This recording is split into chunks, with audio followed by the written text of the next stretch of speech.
Okay, we're mixing now raisins with our apples and cinnamon and a little touch of sugar. Remember, very light on the cinnamon and the apple mixture because of the content of the cinnamon in the torte itself. Okay, there we go. That's the apple. Look how nice that looks. Looks very rustic too. I'm going to make the larger torte, the raspberry torte, because I just want a raspberry torte, and I love this raspberry torte. This is like so delicious.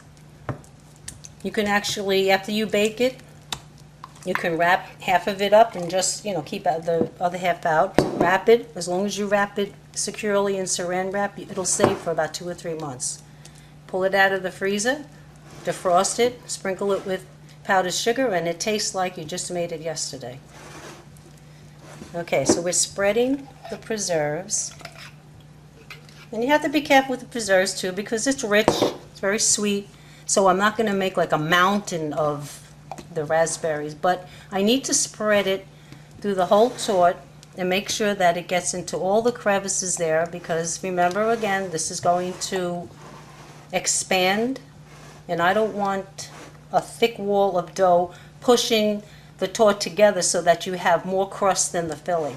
And I don't want too much filling because I don't want it to be overwhelming. So it takes a special blend of quantities.